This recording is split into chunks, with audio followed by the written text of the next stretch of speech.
Did you know Gen Z and millennials are actually leading the return to church? New research from the State of the Church 2025 initiative shows they're going more often than older generations. Pretty wild, right? The research is provided by Barna and Glue. That's GLOO. Glue is all about helping pastors and leaders by connecting the faith ecosystem with the latest research, tech, and even values-aligned AI. It's high tech for a higher purpose. Check it out for yourself. Just text JOIN to 46816. Again, that's JOIN to 46816. The world is becoming increasingly proficient at telling stories that deny God. As such, we need Thinking Christian to become as natural as breathing. Welcome to the Thinking Christian podcast. I'm Dr. James Spencer. Through calm, thoughtful, theological discussions, Thinking Christian highlights the ways God is working in the world and questions the underlying social, cultural, and political assumptions that hinder Christians from becoming more like Christ. Now, on to today's episode of Thinking Christian. Hey everybody, welcome to this episode of Thinking Christian. I'm Dr. James Spencer, your host, and I am joined today by Nate and Dylan, and I'm going to let Nate introduce Dylan. They work together a little bit in a skateboard ministry in Kansas City, if I'm getting that all right, and so they know each other pretty well. So I'm going to let Nate go ahead and introduce our guest. Nate, feel free. Super excited to have my buddy Dylan on. We've known each other for years, skateboarded together for years, and we've been doing ministry now together for quite a while. And it's been a big blessing in my life. As you guys know, I had a skate ministry here in town for many years. And right around the time I kind of put that on the shelf to start traveling, he was starting his, but he's been doing ministry for a long time. And it's been a blessing to me, to my son, to a lot of my old friends. I'm just constantly inviting people on Tuesdays. So welcome, Dylan. Thanks for joining us. Excited to talk about Varsity and Skate Church KC and everything that you got going on. Yeah, thanks for having me. I think one cool thing we could talk about is when we started doing skate ministry in Kansas City. I think it's such a cool, not coincidence, obviously God was in it, but I believe we started doing it like the month after you guys had kind of like taken a break from doing it, which we didn't know at the time. I remember moving to Kansas City from Springfield, and literally was like, man, we've been doing this Bible study thing in Springfield for so long. How do we finally start it here in Kansas City? And I remember it was myself, I want to say 2 or 3 other friends in a coffee shop at an indoor skate park, and had no idea that you guys had recently just like taken a break from it. So it's super cool to see, you know, God knew there needed to be skate ministry in KC so bad that he's like, I'm not even going to allow like a little break to happen in between. We're just going to keep it going. Mm-hmm. Absolutely. So, go ahead. I'll just ask a couple questions. I just kind of help me frame it. I'm not, I skateboarded when I was younger, and I use that really loosely. I was horrible. My wife knows this, you know, I lift just to look athletic, but anything that doesn't involve moving in a straight line in a relatively stable fashion, I have trouble with. So, so I don't know. I'm wondering what you guys see. Is skateboarding sort of is it a growing niche area, or is it, you know, has it just sort of gone underground? Because I can remember when I was a kid, it was all over the place, and it doesn't really feel like it that way now. I mean, you had movies about skateboarding, and like Thrashin' is one of my favorite old, you know, skateboarding movies, right? Yeah. And so you had like Thrashin' Out, and you had the, you know, a bunch of different like skaters that you'd see at video games, all that kind of stuff. Is it still that part of the culture where, you know, there's a broad base of people skateboarding, or is this more of a niche group of people who are just still continuing it, and it's a little bit more underground than it used to be? Yeah, that's a good question. I do have some statistics that I'll kind of give and some analytics behind that. Cool. I think when you start and you look back, like when I started skating, it was early 2000s. And I grew up in a small town about an hour south of Kansas City. And I remember when they built the first skate park there, I played a bunch of traditional sports, but I'd never seen like a skate park in person, except on like a Tony Hawk game or like MTV. So I remember for me, I was just like so fascinated. And when I share a little bit about my story, I'll share why I was spending so much time there.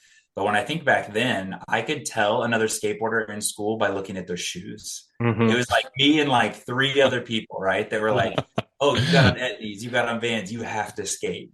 Whereas everyone else was wearing something a little bit different. Mm-hmm. Fast forward to today, we've definitely seen an uptick. One with it becoming in the Olympics, right, in 2020. Yeah. there's an athlete that was on there that when she entered into the Olympic Games, from when she ended, I want to say she gained 3 or 4 million followers just Wow. over those few days of the Olympics. A really cool statistic too is there's a lot of younger girls that have started skateboarding, where before it's been a pretty male dominated sport. And so the stat that I love to share, there's roughly 440 million action sports athletes in the US. Okay. And one of the reasons that we start our organization and one of the stats we share, most of them, Christianity is counterculture to the way that they live their everyday life. Mm-hmm. Okay. I can speak for myself. Like I am more relevant to go to the skate park when I was younger on a Sunday than I would ever want to go to church. Because when I go into a church, nobody looks like me. Nobody's really interested in the things that I'm in. It's hard to have a conversation with somebody else when you're like just so ingrained in the culture of action sports. Yeah. So really one of the goals with our ministry is how do we be that common ground, that common person, and connect to somebody right there at what I would say is their home. A lot of people would say their local skate park truly is like their safe space. So how do we meet them there, build a relationship, and get to know them a little bit better? And I think Nick could agree with this, but we're seeing a lot more skaters that not only are at skate parks, but we're seeing people that are more open to sitting down to listen to who Jesus is, whether that's a Bible study or just having a quick conversation. Yeah. Yeah. The cool thing is, James, I don't know if I've shared this with you, but we meet some initial needs right off the bat. And even if it takes a couple weeks to kind of build the bridge and kind of connect the dots with people and let them get to know us, we show up at a park and we're there for the whole month, every Tuesday in that month at a different park in Kansas City. We always bring pizza or food and we have a cooler full of water. And so usually if kids forget their water bottles or if they're hungry, they're like, oh, there's pizza over there. So even if they're skeptical of like, I don't know if I want to sit down and do that Bible study thing, but once they skate with us for a couple weeks, we've seen it where they'll kind of get closer and kind of earshot to listen. And then slowly they'll kind of, eventually come over to us, which is awesome. But it kind of breaks down those barriers and it's really cool. Like you said, Dylan, when I first moved here in 96 for my senior year, we had one skate park in Kansas City. So to speak of how it's grown, James, like now all these years later, we have over 30 in Kansas City. I used to drive to Lawrence every weekend and any chance I could, 45 miles from here, just to skate. We would save up money, Yeah. carpool, get a ride, whatever. So it definitely has grown. And I'm so excited. I love how intentional Dylan's ministry is. He also has this, you can share how many people it is, Dylan, but on Instagram, he sends these inspiring little mini devos, and it's like a way that I start my day. It's always like, oh, I need to read what Dylan sent because it's always encouraging and uplifting to me. But these kids are really engaging with it. They're giving prayer requests. It's really cool because, like he said earlier, a lot of these kids don't really have a whole lot of support, and that's why I originally wanted to start skate ministry back in 2000. Yeah, it's just interesting. I think, for somebody like me who was never really involved in it in any serious way, to understand how much it's grown is just helpful. Sure. My only linkage back to skateboarding was like Tony Hawk, and I know he's still around, but I'm guessing there are other skateboarders that I'm not aware of, Okay. is I guess what I'm saying. But that's awesome. I think that's fantastic. So you go out to these skateboard parks in Kansas City on various days of the week. You build relationships with the skaters who are there, and then how does skate church sort of evolve from that? Yeah, that's good. So when you look at the mission of our organization, we keep it really clean, clear cut. It's to teach, equip, and empower. And we do that in a twofold sense. So one is I love skateboarding. I also love ministry, obviously super passionate about following Jesus. So kind of on the surface level of our mission statement, when it comes to teaching, one of the things we'll do are free skate camps. So we'll teach kids how to skate. The goal with that is to bring in underserved kids with other organizations we partner with, whether that's Okay. Big Brother, Big Sister, Hope Center KC, Operation Breakthrough, and let them experience something different, something challenging. I believe that being a skateboarder has helped me learn how to persevere through so much in life. And if you've ever been on a skateboard, if you've ever tried a kickflip, it does not happen in the first 10 tries. It takes days, it takes weeks, it takes months. You're going to fail. But what you're also going to learn is how to persevere, how to change things. And you just have a better feeling to win in the end. So we teach them at skate camps. We equip them with free boards, helmets, sometimes shoes, clothing if they need it. And then on the back end of that, we empower them to also be a good citizen, overall, and help encourage somebody else to do something that they love. A little bit on that deeper level, what we do is then we get to know people and we invite them back into what we call skate church. And skate church, when we started it here in Kansas City, if I can be honest, was filling a need for me. I knew a lot of people in Kansas City that skated, but when it came to finding like a legitimate Bible study life group with people that I enjoy being around, that we kind of share the same passions, there wasn't anything. Mm-hmm. So I met two guys that I've kind of known that are faithful believers, and we started meeting at a coffee shop. And the mission changed and it went a little bit deeper. So now we're just not only teaching people how to skate, but we're teaching them who God is and also how he calls them to live in their everyday life. We're equipping them not only with a trusted mentor, somebody that can help guide them through their spiritual journey, but we're also giving people Bibles. We partner with the YouVersion Bible app, and we've given away over 190,000 devotionals in the last 5 years. And we're giving out Bibles to skateboarders at skate parks all the time. Mm-hmm. One of my favorite stories, we had a dude come back. He's in his 20s. Hadn't seen him for 3 or 4 years. And he pulled out this Bible that I got on Amazon and ended up giving him like 3 or 4 years ago. And he's like, I still have it. I've written all over it. Because you always wonder, like, am I just giving this and, where's it going to end up? Mm-hmm. And the last thing we do is we empower people not just to know and understand who Jesus is, but to follow out the Great Commission of Matthew 28 and to make disciples specifically where God has called them to be. Man, we're a big advocate for the local church and also for our community. I believe you don't have to fly, go overseas to make a difference or be a missionary. I believe the second you wake up in the morning and your feet hit the floor, that's your mission field. And so I always encourage and kind of challenge the leaders, the volunteers, or even the people that just attend skate church of like, hey, who's in your life that you see every single day that you can be a missionary to? Who can you be Jesus to? Because you may be the only Jesus somebody else sees. Mm-hmm. So it did start pretty loosely, but we've recognized we try to be as intentional as we can just to make sure that we're not just hanging out. Because I think, 10, 15 years ago, we were very cultural Christians. And I see it now, like Gen Z and Gen A, they want intentional. They don't want the big showy, feel good. They really want to know who Jesus is and want practical steps of how to follow him. Mm-hmm. So like when you talk about skate church, here's what I picture in my head. So you're going to have to change the perception, right? Yeah. I'm an Old Testament guy, so I've been over to Israel a couple of times. And, when you go up on the Mount of Olives, you see kind of where Jesus sat. And there's this, sort of, and what it reminds me of is like somebody standing on the top of a half pipe and everybody else sitting on the inside of the half pipe and delivering a sermon. Is that how skate church works? Yeah, like sermon on the ramp. Yeah, exactly. I would say we've probably done a few like that. I also recognize what it's like to be on the other side of when something like that is going on. I was pretty resistant to skate church for a while. And so one of the easiest ways we can show honor and respect is actually by stepping off to the side of the skate park. Cool. And still allowing the locals to have that whole space. The last thing I want to do is like come in as conquerors, right? Fair, yeah. Jesus came in his a loving way. He didn't come down and necessarily strike us in that moment. So I don't want to be competing on what they have going on. Even from a mental health standpoint, man, I know skateboarding is such like an escape for people. And so there's some people that I hope they get to know Jesus, but the thing they probably need right now is 10 minutes at the skate park where they can just blow off some steam. Yeah. So if we can allow them to be able to do that and then still offer a space where we're there, we can build that common ground, that relationship to share, longer hope, longer peace of just going and skating at the park. We want to be available to do that as well. One thing awesome. I absolutely love that I wanted to share is like when we come into a new skate park, say the first Tuesday of next month, when we go out to Lee Summit, we're going to run into kids that maybe have never seen us before. So kids that I haven't met, that Dylan hasn't met, or vice versa. But there's a whole team of leadership. It's so cool to see sometimes, and you can speak to this too, Dylan, but sometimes on the first Tuesday, kids will kind of be like, what's going on? Why are they, is this a birthday party? Like, why are they bringing coolers and pizza and stuff? And then they'll see us like step off to the side, and some kids are like, sweet, like now we have the skate park to ourselves, because like all of a sudden 15 kids just got off the park for 10 minutes. Some kids will stay, but then you can kind of see kids kind of edge and get closer and try to get within earshot and figure it out. I love that we have the opportunity to break down misconceptions, because the reality is these kids could have not gone to church ever, or they might have gone to church and they think it's something that it's totally not. We have no idea. So we literally get to break down those walls and those misconceptions just through meeting a couple needs, but also just showing up and building relationships with kids.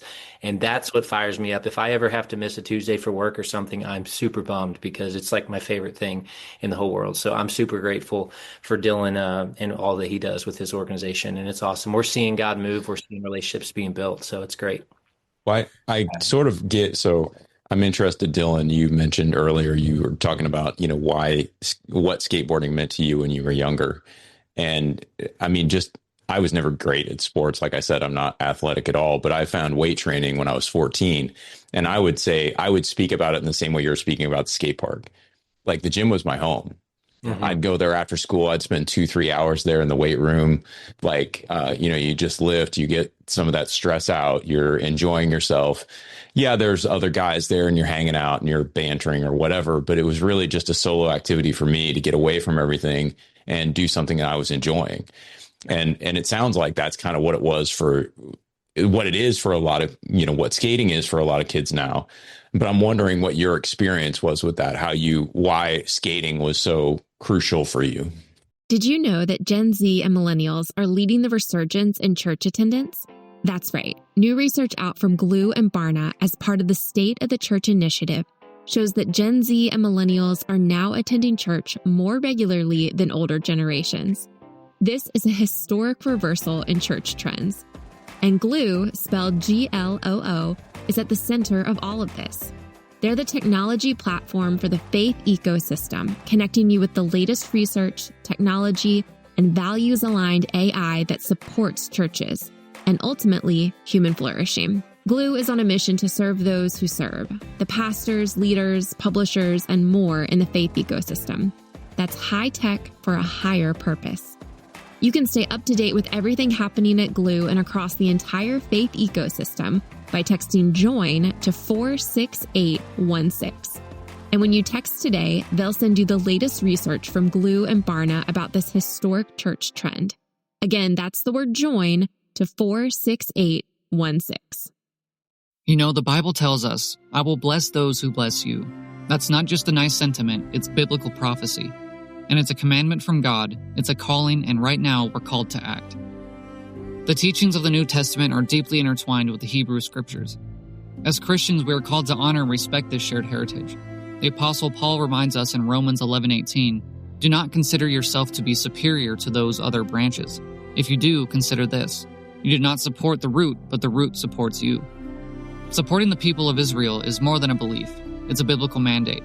By partnering with the International Fellowship of Christians and Jews, IFCJ, we can live out this calling together. Just as the fellowship blesses God's children, we know that you will be blessed too. Learn more about the fellowship and how you can live out your faith, bless Israel, and be blessed in return. Visit ifcj.org today. Again, that's ifcj.org. Be the blessing, live the word, answer the call. Yeah, no, that's a great question. When I was 12, 13 years old, like I said, our town had built a skate park. And I remember the reason we got into skating, I had an old skateboard, maybe from Toys R Us or something, I got for like a random Christmas thing. It's probably on sale. And I had this friend that someone did a trick on Tony Hawk Pro Skater and we were playing. And my friend was like, I could do that. And we were like, no, you cannot. No, you can. And so literally like we went and got this board probably deep from under my bed or out in the garage and just kind of started rolling around on it. And what I found out later in life is through that time, my father at home, he was struggling a lot with alcoholism and addiction, and actually addiction runs in our family. So having an addictive personality is just something that I have. And I think a lot of skateboarders have too. Or athletes or high performing anybody. Right. Yeah. And so at that time I actually played traveling baseball, played some football and really enjoyed doing it. But what I found is when I would go to the skate park, there's something different about being alone and kind of challenging yourself. Right. My win isn't necessarily, it doesn't matter if it's on somebody else. It's fully me. There's no other teammate that's going to pick me up. There's no other teammate that's going to fail. It truly is just me. Yeah. And so I fell in love with skateboarding, the aspect of that way. But the reason I kept going back to the skate park, it was actually easier to see what was going on at the skate park than what was going on at home. Because not only was there alcoholism and addiction, But there's a little bit of domestic violence that were going on, and tensions were just high. Like I could feel it as soon as I walked in and I went home. And so Yeah. a lot of times it was me going to high school, going to the skate park early in the morning, staying at the skate park until the sun went down. And even led me to a place to where when I was 17, 18 years old, started making a little bit of money skating, was kind of working some odd jobs, moved out of my parents' house actually early. So my senior year of high school, was living with one of my friends who also raced motocross, was kind of living like the action sports dream. I always tell people I got to live the pro skateboarder lifestyle without the money or like the board or anything like that. It's like every weekend we were, partying, thought we were doing everything that was going to make us feel good. And I remember there was a specific point in my life. I'd kind of grown up going to church, but I didn't really know who Jesus was. If I could be honest, the church I went to, I saw people act one way on a Sunday and they're completely different Monday through Saturday. And so even as a middle schooler, it's like, this is fake. This seems fake. But I remember there was a time in my life where we were at this party, had skated all day, went to this party, and I blacked out and I woke up and I remember everybody had left me like in the middle of this field. And I remember waking up and everything was just pitch black. And my thought in that moment was, Lord, if you're real, if this is all that it is for my life, I don't want to do it anymore. And if you are real, I need you to show up. And the best way that I can explain it to people is it's almost like he increased the brightness of that time by like 10 or 15%. Just like this beacon of like, hey, just hold on. And so got up, started walking, eventually got away back to the place that I was staying at. Didn't remember a whole lot that had happened the night before. And I actually ended up getting kicked out of the place that I was staying at. So kind of was living in my car for a few days. And literally the next day I had a friend call me and he said, hey, I do this thing called Action Sports Ministry. We have an event coming up in Houston. I would love to have you join us as talent, but I don't want you to speak to anybody while you're there. And I was like, in hindsight, I was like, for sure, that is exactly what I would have done too. Yeah. And so this couple, I got to go stay with them, got to live on their couch. And there were two things that they wanted from me. They said, hey, one, you have to go to church with us on Sunday. And two, you have to go to Bible study with us on Wednesday. And I had never seen anybody read a Bible outside of church. I didn't even know that was like legal, that you could open your Bible outside of church. But for the first time in my life, I got to see a healthy, godly marriage between two people. I got to see people that didn't just talk about who Jesus was, but they lived out his life in every aspect. I got to see legitimate skateboarders that love skateboarding, but also recognize it's just a form of worship that we get to have and enjoying of who God is. And so that led me to a place where I ended up giving my life to Christ, started going to church consistently. And this was about 2010, 2011. I started traveling and doing events full time, kind of in the action sports space. Cool. So cool. And do you find, like, as you're working with kids now, do you find that they have sort of similar experiences? Where does skateboarding draw a certain type of personality that really is not necessarily like wants to be socially ostracized or, just totally on their own, but that they have sort of more of an internal perspective, we might say, like, I'm going to work toward this on my own. And if other people are around to help me, that's fantastic. But really, it's me and I need to do this. Does that make sense as a question? Yeah. It's interesting to see a lot of the people that are in the professional world or are just phenomenal skateboarders. I also see them do a few different other sports, and it's golf or endurance running. Yeah. So similar of like, you're kind of on your own, you're kind of pushing yourself, progressing forward, but not so much as relying on a team to be able to do it. Yeah. My daughter does gymnastics. And so it's a very similar sort of feel. Like, she gets along with her team, but at the end of the day, none of them can really help her or hurt her on a given event. Yeah. And it's an interesting personality to watch. She also plays lacrosse, and it's always harder for her on the lacrosse field because it's like, she's not in control of what these other people are doing. Yeah. And it kind of drives her a little nuts. I think she's getting more and more used to it, but it's just an interesting mentality. I'm just kind of interested to see, how do people respond to the gospel with that mentality? Because the gospel draws you into a deeper community, and there's some sense in which there's a deep interconnectedness between people. But it almost feels like it'd be more natural, because Christian life, you are developing your own character, and that's happening within a body of Christ, but it is still very much you developing your own character. So I don't know. I'm just interested to see, what dynamics you see there, having interacted with the church more broadly. Yeah, I definitely feel like there's still a community in skateboarding. And I think because it is small, there are people that still get together. And, I would say more times, and Nate, you could tell me if you've seen this, but I feel like more times when you're together with other skaters, you're kind of just hanging out and having fun. You're not really like leaning in of like, oh, I want to learn this thing today, and I'm going to do all these steps to be able to get there. Okay. At least for me, especially as I've gotten older, I will learn a lot of like newer tricks or relearn older tricks that I've lost over time, kind of on my own. But then when you're skating with everybody else, then you're kind of learning like, oh, how do I pick up these things that I've already done? Or just like even try new things that may not be difficult, but are just more fun to be able to do. Yeah. As far as the Christian aspect of it, one of the things I love about our organization that we do, we're not affiliated with like a single church. So it's not, if you show up to skate church, so I'm an attendee at Life Church. I'm not someone who's like, all right, you have to go to Life Church. All of our volunteers or leaders, they go to different churches. And my hope is that they start attending skate church on a Tuesday, but we'll go to a church on Sunday. One that's local to them, one that may be familiar to their demographic or how they were raised. And my hope is that, one of our 5, 6, 7, 8, 10 leaders that are there that go to different churches will be there at the front door to be able to greet them.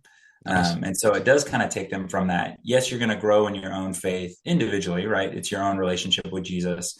But at the same time, we are using that community aspect of how do we pull someone back into church and overcome that feeling that I felt that was, man, nobody here looks like me or isn't interested in the same thing as me. I think it's harder too in young adults. And I think you guys may feel this too, but you can be in youth group your whole time you're in youth, you graduate. Now you're 19. If you don't have a college ministry or a young adult ministry, are you going to Bob's, 45-year-old men's group? Like, how are you able to connect there? Like there's wisdom and that's good. And you should be there too. Easy. That's my age. Yeah. But you know what I mean? It's like, what do you do? How do you connect in a way of like, I'm 34 and it's still hard for me to connect with 16, 17-year-olds that skate now. So to find people that are like interested in the same thing, have common interests, I think it gives them a safe space to be able to have a trusted mentor, to be able to ask the tough questions. I don't know if you guys felt this, but like when I was younger, early 20s and started going to church, I was like scared to ask questions.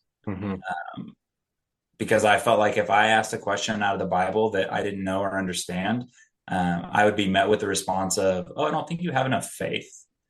And it's like, well, it's hard for me to wrestle with that individually, if that's what I think I'm going to feel. But if we can bring alongside some other people to build this community, it gives them a safe space to ask those questions and struggle and try to find those answers as well. And it may not be the perfect answer, right? But it's something that even if we don't know, one of the things I share with our leaders is if somebody brings something that you don't understand, my favorite response is, hey, man, that's a great question. Why don't you take a week, do some research on it? I'm going to take a week, do some research, connect with a few pastors. Let's wrap around next week and figure out what we kind of landed on or what we think theology or the Bible says about it. And I think that takes you from that solidarity standpoint of being a believer to, oh, okay, I can grow my faith, yes, with me and Jesus, but also in community alongside other people. Nice. And one thing I love to add to that, Dylan, and you can speak to this too, and I'm sure relate, skateboarding for me, from when I first started at a young age to now, it's always not a catch-all, but it's a place that if you show up and you got a skateboard, even if you're not good, it's your first day. If you were trying, like you're in, like there's no judgment. Like I feel like sometimes in sports, like it can be cliquey and stuff, but skateboarding, it's like going to accept everybody. And you've probably experienced this too, Dylan, but I've been in other countries where there's a language barrier. but you have that common ground with skateboarders. And it's like, man, if I'm in a city I don't know, if I don't know anybody, I'm going to find a skate park because I can make instant friends because it's like that commonality, that common ground. Everyone's so accepting. So I think there's a lot of kids that don't really feel like they fit in anywhere else. And it's like a safety net. Skateboarding's got them. So there's a gal at my church, and Tamika, Dylan. Yeah. I've watched her struggle the last couple of years trying to find her way and get connected into the community at our church. Well, my pastor's mom was telling her about skate ministry, and so she connected her with us. And we have a text line, and I think we have social media that tells like where the kids are. But she has loved it, even though she's like, I'm not a good skateboarder, and I feel like, and so slowly she's kind of been like putting that away. But she just loves being there and like feeling like she's part of something and connecting. And so we see that all the time, and that's what I love about taking skate ministry to people, because a lot of kids might not go to church at first, but through relationship they will after having that common ground, and like when we bring church to them. So it's like they show up thinking they're just going to skate at a skate park, and they're like, dude, these guys got pizza, and they're encouraging us, and then afterwards they're cleaning up the park. We always do that, yeah. James, after Bible study, and it's just really cool to build those relationships slowly, and that's what fires me up, and I want to do it for the rest of my life. It's awesome. Let me ask this question, it just a little broader. You're working with a lot of younger aged kids, like Gen Z and whatever is after Gen Z. What is that, Gen A or something Gen like A, that? Did we start over? Yeah. Yep. So Gen Z and Gen A. Do you find that they're asking?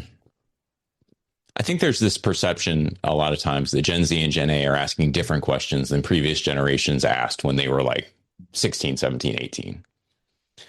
What are you finding? Like, do you find that they have different sort of questions about Jesus, different sort of questions about God and the church than you remember having when you were that age? Yeah. I think it's more of they're seeing a lot more, and so they're taking in a lot more. One of the things that we've talked a lot about is like with Gen Z and Gen A, I remember getting the internet. I remember the family computer, like at home. I remember logging on to MySpace. Good old dial-up. MySpace, baby. Love it. Dude, so good. But yeah, I remember it was like, so for me, getting online is like something you do and you like prepare and you plan for it. Like, I remember I literally got Instagram because skateboarders started getting Instagram. And I was like, I've got to be on Instagram because I want people to see these moments that I'm curating. Yeah. I've seen Gen Z and Gen A have always been online. It's not just something they do. It's like a part of their personality. Mm-hmm. And so I think because they're receiving so much information, they just don't know what to do with it. We're leading to this place where I don't think they're asking new questions, but I think they're being bold enough to ask the questions that we've thought about and we're too afraid to ask. There's this really interesting book called The Anxious Generation, and it talks a lot about Gen Z and Gen A and how they are literally just being flooded with information, with dopamine, and it's leading to a place where it's like they literally feel paralyzed and can't move. And so we have an opportunity to kind of answer those questions. But also I think it has led them to a place where they're like, just tell me the truth. Like, because I open TikTok and it says 4 different things about who Jesus is. And I open Instagram and it's 4 separate different things. And I'm hearing all these things. I need a trusted mentor who can share with me the truth of who Jesus actually is and how he wants me to live my life. Especially like everything that's happened in the past week, right? It's like news and communication moves so fast and it's not always accurate. And so what I think I see from them is they're just so overwhelmed that they don't care where or how to get the information or how dumb they feel asking the question, which they shouldn't feel dumb, but they just want to know because they're just being flooded with everything. That's interesting. It really conforms. So I had a sociologist on the show, I don't know, a few months ago, and she studies technology and adolescence and the generations and all that kind of good stuff. And one of the things she mentioned was that Gen Z, Gen A seem to be more sensitive to what they are missing out on because they're so immersed in that digital environment. They said it's people like us, like Gen X, and older, maybe millennials, that don't tend to notice it. Because even though we've seen both worlds, we're kind of just trying to cope with what we're doing in a digital space. And so we don't really notice all that we're missing. But the Gen Z and Gen A, because they've never had it, they're seeing it from a completely different, like a little bit different angle than we are. And they're kind of doing exactly what you're talking about. They're trying to seek out and be like, what's authentic, what's real, what's true? Where do I find some stability within all of this mess? Yeah. And they're starting to gravitate back toward more concrete practices as opposed to just all digital all the time. So that's fascinating. That's really interesting that's what you're seeing as well. Yeah. One of the things that I'm seeing too on that is the like rebirth of analog everything. The past 2 years, the church that I was working at, we would see anywhere from 2,500 to 3,500 people on a weekend. And young adults were bringing in Bibles, like paper Bibles, which our church, the one that we attend, created the Bible app on your phone. So that's kind of what we push people to do. It is practical, right? Sure. But I remember just seeing all these young adults bringing in paper Bibles. And I was like, this is insane. Like practically, it doesn't make any sense. You can just have it on your phone. You're carrying this big thing and a journal and 3 pens and markers. Right. Like, bring a backpack to church, basically. Yeah. Yeah. We always made this joke that was like, we can kind of tell who's new in the church on if they bring in like their actual big Bible or not. But what we're seeing more and more with that too is it's not just analog in their Bible, but it's a lot of the way that they're living and practicing what they're doing. Whereas like I'm taking in a lot of like podcasts, different leadership teachings where they rather get the actual physical book that they can feel, that they can write in and take notes, which I think is so interesting as well to see this shift of almost pushing away this digital lifestyle that we've created to try to get back and to slow down and spend time and get to know who God is through, more traditional practices. Did you know that Gen Z and millennials are leading the resurgence in church attendance? That's right. New research out from Glue and Barna as part of the State of the Church initiative shows that Gen Z and millennials are now attending church more regularly than older generations. This is a historic reversal in church trends. And Glue, spelled GLOO, is at the center of all of this. They're the technology platform for the faith ecosystem, connecting you with the latest research, technology, and values-aligned AI that supports churches, and ultimately, human flourishing. Glue is on a mission to serve those who serve, the pastors, leaders, publishers, and more in the faith ecosystem. That's high tech for a higher purpose. You can stay up to date with everything happening at Glue and across the entire faith ecosystem by texting JOIN to 46816. And when you text today, they'll send you the latest research from Glue and Barna about this historic church trend. Again, that's the word JOIN to 46816. The Bible tells us, I will bless those who bless you. That's not just a nice sentiment, it's biblical prophecy. And it's a commandment from God, it's a calling, and right now we're called to act. The teachings of the New Testament are deeply intertwined with the Hebrew Scriptures. As Christians, we are called to honor and respect this shared heritage. The Apostle Paul reminds us in Romans 11:18, do not consider yourself to be superior to those other branches. If you do, consider this. You did not support the root, but the root supports you. Supporting the people of Israel is more than a belief. It's a biblical mandate. By partnering with the International Fellowship of Christians and Jews, IFCJ, we can live out this calling together. Just as the fellowship blesses God's children, we know that you will be blessed too. Learn more about the fellowship and how you can live out your faith, bless Israel, and be blessed in return. Visit ifcj.org today. Again, that's ifcj.org. Be the blessing, live the word, answer the call. I can't tell you how encouraging that is. It's just a really, I started out in online education and higher ed, and, now we do a lot with digital and obviously podcast and stuff like that. So I don't think it's not valuable. Yeah. But I also just know, I can still remember that musty smell you get when you go to the library and get a book, right? Yeah. And it's like, kids should have that memory, right? It's just, there's something really tangible and cool about it. And even though you couldn't say this is exactly what benefit it gives you, there's some benefit it gives you. Like, I refuse to believe there's not. So that's just really encouraging to hear that they're headed back to those more analog spaces. I love that. Yeah, I Yeah, Really like my fantastic. old Bible because it's got tons of stuff written in it, like when I was at Bible yeah, school and like my whole journey, and then it's got skate stickers all over it. It's over there on my side table, or the but yeah, I love it. And the cool thing is too, Dylan has really adapted. Like when I was doing skate ministry, Instagram really wasn't launched yet, and I mean, I didn't even have a cell phone until I was 23. So the first few years, like it was literally just flyers at places or just running into kids at skate parks and then inviting them to Tuesday.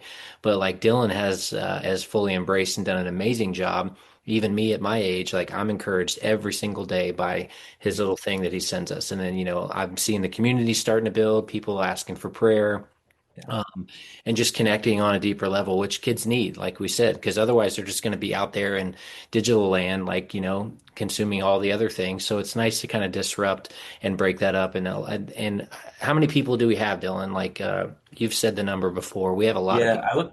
I looked this morning. So in our Skaters in Scripture, there's like 430 people that are in there right now, that are reading it every day, which is super encouraging. Coming from someone who worked for the company that created the Bible app, I just kind of started asking people, like, hey, are you doing the, verse of the day? It's on the Bible app. And a lot of people just, they either don't want it on their phone or they just don't digitally want to really be digging through their phone super often. So I was like, how can I create something that's less than 400 words? It's tangible, that I'm already, filling up my cup in the morning. How can I just pour out real quick to other people that I hope that encourages them, but I also hope it inspires them to read a verse and then be like, oh, I've never heard that before. I've never looked at it like that Yeah, before, and take time to dig in a little bit deeper. Totally. that's fantastic. I I think there's definitely still a place for the digital. But it just amazes me that Gen Z and Gen A are sort of headed back to the analog, Yeah. and that what they're looking for is something that's more authentic, probably even less intense in a lot of ways, Mhm. than what you're describing, with the all the information that sort of comes at them. And I think ultimately that's just a really good, helpful movement for Gen Z and Gen A to be stepping back from those things. Yeah, So, I'm sure you've probably seen through the Barna studies, but like physical Bibles are at an all-time high when it comes to yeah, purchasing.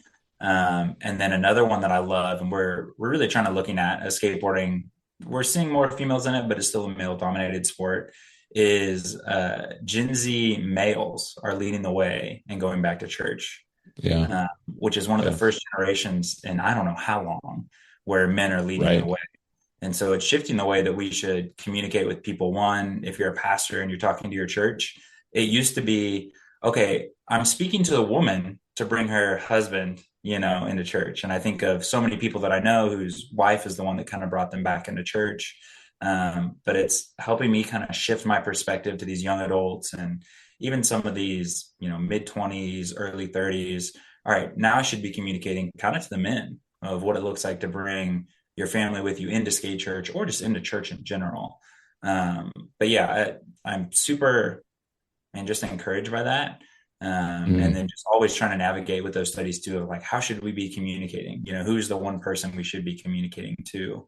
I heard, I think it was Chad Veach say one time, he was like, every time I go and speak, I'm speaking to the 16-year-old high school student, because if I can reach him, I can reach everybody else in the room, because that's yeah, who God has called him to be able to communicate to, because that's what he said he needed when he was that age. yeah. Um, so it is this like, we get to know and understand the knowledge and be encouraged, but then also use it to be able to reach the right demographic at the right time. Totally. So it's interesting. I'll just ask this question, see if you. One of the things I've been a little concerned about, I've seen the stats about men, sort of leading the way back to church, and I don't think there's anything bad that you could say about that. But I also think that there's a lot of, I'll call it machismo floating about, right? and and I'm wondering how you think about that from working with these young people. How do you help them cultivate a strong, confident understanding what it means to be a male disciple of Jesus Christ without them sort of falling into that machismo sort of bravado lifestyle? Is Yeah. that a struggle for the kids you work with? Are they looking up to people who are just like not necessarily even, we might not call them bold, we might just call them brazen? Yeah. you know? Yeah, I don't know. You seen anything like that? Yeah, I think both and. Mm, The role that I played when I worked in pastoral ministry was I was our missions and our life groups pastor. So okay. I oversaw through my career Life Church anywhere from 275 to 120 life groups at one time. And one of the things that I would definitely see like time and time again is you kind of need something that fits both groups. So one, you need the guy who went out and drank last night on Saturday that shows up to church is like, well, I'm not going to go to like a Leviticus Bible study, but I'll go hang out with some dudes that skate at the skate park. Yeah, Um, yeah. so it's always recognizing, what journey are they on and where can we start them? And do we have practical things or people set up to be able to take them to the next level? And Yeah. so with our specific organization, we definitely have these people that come in. Even some of our students are pretty bold in their faith, but I would say they're kind of like that tier one, tier two, getting to know who Jesus is. They're on fire for the Lord. Yeah. Um, and you can see that group when they go out and they skate together, they're hanging together. And you can see the same of the people that are like, okay, I've been a believer for a few years. They're kind of hanging together, talking about what they're learning. And then me and Nate and a few other people that are kind of in our crew that aren't skating as big of stuff because we're not trying to get hurt, are spending more time of like, man, we've been following the Lord for a while. And so we're just thinking about how do we impact these other people to take them to the next level. And one of Yeah. the things that has been so cool of being in ministry for so long is you get to see those kids that used to go to skate camp just for the free food and water. And that was it. And now 10 years later, I'm looking at them and I'm like, shoot, man, this guy has a family. He's got kids. He's taking them to church. He's letting them Yeah. know who Jesus is. And it's fun to see that from the perspective of people Nate has pointed into as well, of these people that Yeah. have been going for a long time, all the way back to 2005, that are still showing up now with their families. Dude, And so it's it is that it's the long term game, That's right? Of cool. like, yes, we Yeah. want to catch them in the moment, but how do we continue to every single day, every single week, every single month? What's the next step? And so Nate talked a bit about our men's Bible study, but the reason I started it was because a lot of the statistics that I'm seeing is, how do we take these men that could live the common West cultural Christian lifestyle and move to be someone who's actually uncommon when it comes to male Christianity, Yeah. someone who is bold, someone who is going to fight for their family, Yeah. someone who's not going to look at those things that pop up on Instagram, someone that's not going to put just a verse in their Instagram bio, but someone who's going to live it out. Yeah. So Yeah. we're pretty strategic with the way that we're able to put some of those things in. And we have like practical tools that we're able to do all that stuff as well. But for me, Yeah. it's how do I find the right people that have that bold faith that can be able to mesh well with the students, the kids, or the adults that are coming, and kind of push them to that next level of getting to know Jesus deeper. That's awesome. What we're about out of time. And so we're kind of getting to the end of the episode. I want to ask you a question that I ask almost everybody who comes on. So I'm just kind of interested to hear what you say. The question is this: what does the church need to be doing today to be and make disciples more faithfully? Yeah. What do you see that we're lacking? What are we missing? What do we need to be doing? I think one of the things that we will see over the next few years in the church, we're kind of seeing on the West Coast. I have nothing against big churches. I worked at a massive church for a very long time. If we cannot find a way to build legitimate, sustainable, consistent community within those people, I think that we in pastoral ministry will look back later and say we put on a really good show on Sundays. Or Yeah. people showed up and they raised their hand and they gave their life to Christ, and then we kind of left them hanging. And so one of the things that I think we can be able to do is communicate every single week. The church isn't just a building, it's the people. How can we empower the people that are walking into the church to be out and to go and to make disciples in their everyday life? For some people, it's going to be the first person you see in the morning, which could be your significant other. For others, it could be the guy you see at the gas station, the Starbucks barista. Like, how do we just take those small things? Because I think with social media, we've made it into this. Well, for me to be a impactful Christian, I need to have 4 podcasts and 100,000 people I'm following, a book every year. When in actuality, it's like, dude, look at Jesus. Like, he had his 12. Yeah. And if we're trying to build sustainable, deep relationship with people, I think we start with a 12 first. It's not fun. It's not pretty. It's not glamorous. It's dirty. But that's literally the life that Jesus has called us to, not a life of perfection or glamorous or anything like that. It truly is taking authority, taking the extreme ownership of, I'm going to occupy the space that God has given me as the church, not as the building, but as the individual that walks in through the doors on Sunday and sits down. I think the more that we can shift away from the consumer mindset of, man, this church just isn't for me. This message wasn't for me. My favorite one I'd always hear is like, y'all didn't play my worship song, this Sunday. And my response was, I don't know if you know this, but those songs aren't for you, brother. Like, those songs are to worship God. And so I think with just the consumeristic culture we have is reminding people we're not called to be spiritual consumers, but to be spiritual contributors in everyday life. And it doesn't always need to be like the most incredible, glamorous thing. It's taking the time to give a word of encouragement to somebody who needs it. I was on a call with some professional skateboarders on Monday, and my biggest encouragement, and they all laughed because it's all happened to them. The easiest way that we can love someone else at the skate park is, if you're like me, I go to the skate park, I've got 30 minutes to an hour because, life. Right. I put my headphones in, I want to skate. And every time I do that, there's some child or student who's just like, wants my attention.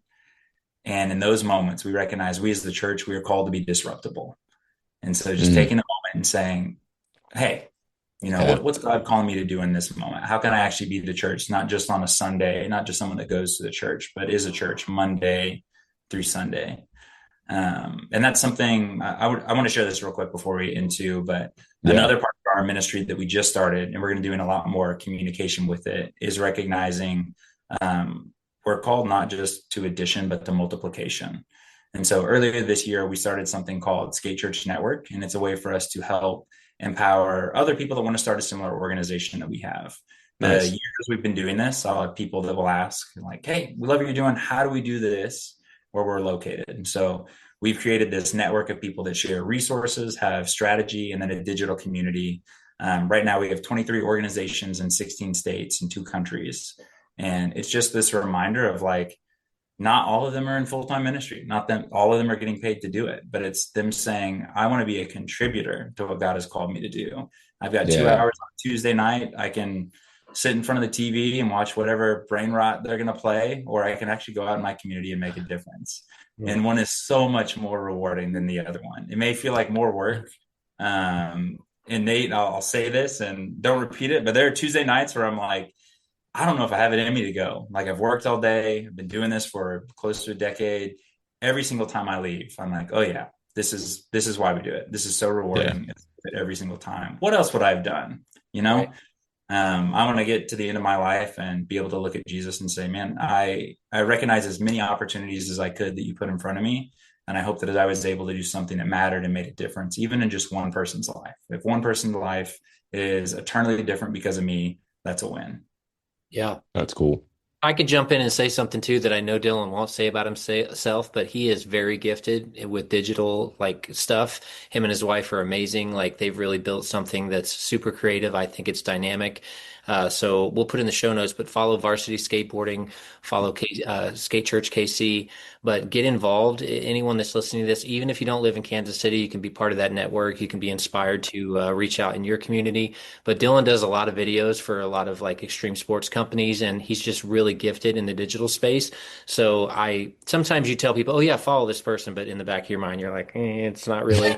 It's not really that great, but literally, I will co-sign all day long on everything that they do because it's amazing, and it really points people to Jesus. And so I'm super thankful for him in my life, and just getting to get plugged in. I'm thankful for my son being able to be there. Like, you don't know, I've told you before, Dylan, but you don't know how much that means to me. Like, my son will be like, Dad, I know you're tired, but you got to come tonight. Like, he's dragging me to Tuesdays when I feel like you were saying. Sometimes it gets like that, especially when we get older. So, But anyone that's listening, we'll put it in the show notes. Check their organization out. It is making a huge difference. If you're interested in supporting, coming alongside them, praying for them. We have a skate camp coming up for Halloween called Spooky Skate Camp. I'm super pumped. And I think, Dylan, you said we have a few ministry partners that are doing from that group you were just talking about that's going to come in from out of town.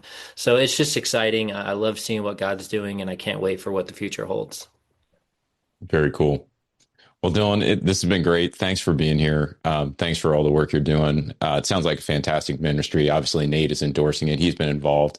We'll put the web links in the show notes so everybody can get in touch. Just encourage you to check it out because reaching the next generation is something I'm really passionate about, obviously. And I think you're doing a great job with it, brother. So thanks for being here. Yeah. Thank you guys for having me. This has been awesome. Yeah. All right, y'all. We'll call it a day there, and we'll catch you on the next episode of Thinking Christian. Take care, everybody. Just want to take a second to thank the team at Life Audio for their partnership with us on the Thinking Christian podcast. If you go to lifeaudio.com, you'll find dozens of other faith-centered podcasts in their network. They've got shows about prayer, Bible study, parenting, and more. For some of us, personal finances aren't just personal. They include loved ones, neighbors, the communities we call home, and the causes we hold in our hearts. At Thrivent, planning your finances is bigger than just money. We help you put your plans into motion and faith into action so you can do more for the ones in your heart. Because sometimes all you need to make a difference is someone to help you make it happen. Thrivent, where money means more. Connect with us at Thrivent.com.